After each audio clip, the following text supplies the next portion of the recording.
In a recent essay in the New Yorker magazine, Abu Toha wrote, "I sit in my temporary house in the Jabalia camp, waiting for a ceasefire. I feel like I'm in a cage. I'm being killed every day with my people. The only two things I can do are panic and breathe. There is no hope here," he wrote. Renowned poet and writer Mosab Abu Toha has luckily been released by Israeli authorities after previously being abducted by them at a checkpoint as he and his family was seeking to flee the Gaza Strip at the Rafah border crossing. Now, his whereabouts were unknown for a few days, and his wife was obviously very concerned. At the time when he was still detained, there was an interview on Democracy Now!, featuring a lawyer by the name of Diana Butu, explaining the conversation she had with Toha's wife and some of the fears that they had in regard to what his fate would be. Again, luckily he's been released, but I want to go to the next video and also note that he appeared on Democracy Now! Just a few weeks ago. Take a look. Where do we immigrate? We were born on this land. My parents were born on this land. My grandparents were born on this land. My great-grandparents were born here. But if you ask anyone in Israel, most of them would tell you that their grandparents were born somewhere else. And even, I only have a Palestinian passport, which is really not very helpful when I leave Gaza, if I could leave Gaza. So where do we go? And Netanyahu, on the second day of the escalation, said, ask the Palestinians in Gaza to leave. He said, leave now. But where do we leave, and why should we leave? We have nowhere else to go. So he is a 30-year-old father of 3. One of his children was born in the United States. And so he has been able to leave Gaza in various occasions in the past. Obviously, he was seeking to leave the Gaza Strip with his family in an effort to find safety, because obviously we know that there are aerial bombardments by the IDF, not just in the northern part of the Gaza Strip, but also in the south.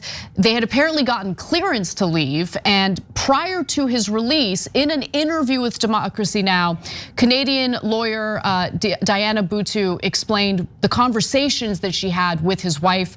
Let's watch that video. We'll open up for discussion afterwards. He was seeking refuge in the Jabalia refugee camp. His own home was bombed and shattered to pieces. While he was in Jabalia refugee camp, the Israelis perpetrated a massacre in Jabalia, which was 70 meters away from where he was. He twice escaped death. And his son is an American-born citizen. They, along with the rest of the family, finally got clearance to be able to leave Rafah, to go elsewhere. And as they were fleeing from the heavily bombed northern part of the Gaza Strip, they were forced to go through a checkpoint, what was supposed to be a safe passage on Salah ad-Din Road, which is the road that leads from the north to the south. At that checkpoint, at that military area, he, along with hundreds of other people, were forced to raise their hands. He was forced to put his son down on the ground, his young son, 3 years old, raise his hands in the air. And he and hundreds of others, men and women, this has been confirmed by his wife, were then abducted. They weren't arrested, they were abducted, kidnapped by the Israeli army, with everybody else told to continue on. His family is not in Rafah. They are still trying to get to the south. It is near impossible to get to the south. And his family still has not heard from him. They have no idea of his whereabouts. So after that interview today, we heard news that he was released by IDF forces. I want to go to graphic 7. Democracy Now! Had posted about it, saying that Diana Butu, the lawyer that you just heard from, reports Mosab Abu Toha was taken to an Israeli prison where he was beaten and interrogated with 200 others before being released. Now he is receiving medical treatment and is with his family. Cenk. Okay, so we talked about the hostages that Hamas took, and we tell Hamas, of course, to give the hostages back. They're in the middle of negotiations now. By the way, a lot of Israelis furious with Netanyahu on how those negotiations are going. But what Western media never talks about is the hostages that Israel takes. They do it all the time. So here's an abduction where they separated dad from his 3-year-old. He's an innocent Palestinian poet. and they beat him and torture him. Why? Because he's a Palestinian man. Good enough.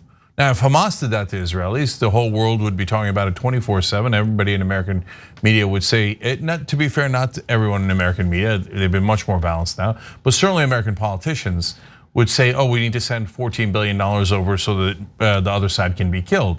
But so the hypocrisy is endless. Right now, there's a hostage negotiation going on right now to exchange hostages. So we'll talk about that, more about that a little bit later. And Israel's planning to give 3 times as many hostages back to the Palestinians as Hamas took. So that means they have well more than 3 times as many hostages. And by the way, the ones that Israel's returning are also women and children. So why did they take innocent Palestinian women and children as hostages? And why doesn't the American government ever care about it? This is something that is done regularly to Palestinians. And so when the state does it, it doesn't make it any less terrible or immoral or terroristic.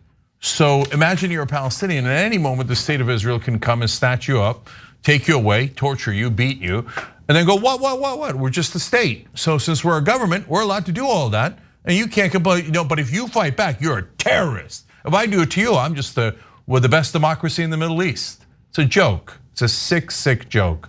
So, and the idea that he mentioned there, I really want to mention real quick.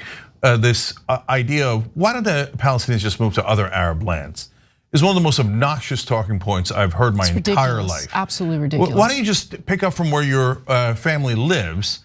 Just move somewhere else. Who cares? You're all Arabs anyway. What do I care, right? I don't care if and then I'm going to take your land. I'm just going to take your land and your home, okay?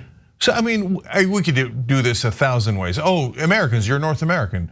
In fact, Texas, you're so close to Guadalajara. Why don't you just move to Guadalajara? Who cares? Somebody else is going to take your home. Somebody's going to take your ranch, your property, and everything else. They're going to own it, and you're going to have to move to Guadalajara and figure out how to start over. Who cares? You're all North American. Who cares? Why don't you just move, right?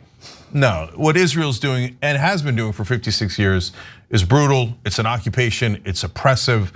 And when you target civilians, I don't care if it's the government doing it or individuals doing it, it's war crimes, terrorism, etc. Absolutely, and I want everyone to just take a moment and try to put yourselves in the shoes of this family and what they experienced as they were trying to get to the Rafah border, where they were given clearance to leave through that border, to flee the Gaza Strip and find some safety.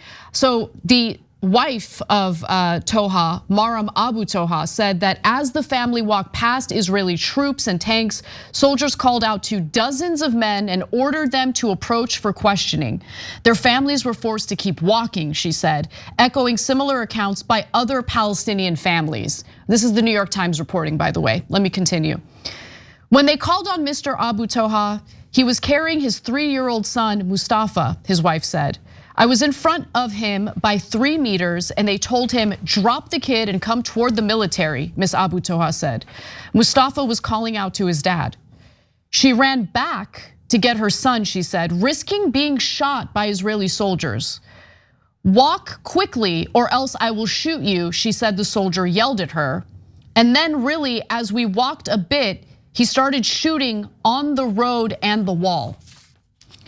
So when the New York Times reached out to the IDF, the Israeli military did not respond to any questions about the reports. I think since this is an individual who had it was known publicly. I mean, he's written for the New Yorker, he's written for a number of American publications. There was an outcry following his detention. I think there was increasing pressure by the IDF to release him, and that's why he was released. But this is the kind of terror that people are living with in the Gaza Strip. Not only are they dealing with the aerial bombardments, not only are they dealing with shelling of the homes and the refugee camps that they're living in, they're also dealing with these checkpoints where innocent people are getting rounded up and they're being interrogated as if they're Hamas militants when there's no evidence that they're Hamas militants. There was nothing to insist or indicate that this guy was a Hamas militant or a terrorist. Let me change the ethnicities, keep the same exact fact pattern, and then see what you think of it. A Jewish poet is being relocated from his home and being driven into a refugee camp or a ghetto. And as he's carrying his 3-year-old son, a German soldier comes by and tells him to put the 3-year-old son, Isaac, down. And Isaac's crying and crying as the Jewish mom tries to go and grab the kid. And then the German soldier threatens to murder the mom and the kid as well, as they kidnap the Jewish poet and then torture him later for absolutely no reason. Now, how does that sound? That sounds pretty goddamn barbaric, doesn't it? It's the same exact thing. All of these labels, Jew, Muslim, Christian, Israeli, Palestinian, are nonsense. We're all human beings. It was terrible when others did it to Jews all across the world, did it repeatedly. It is now terrible when Israel does it to Palestinians. And if that hurts your feelings, that's definitely on you and not us. You should go check to see what in the world you are supporting and make sure that you do not, and be a decent human being.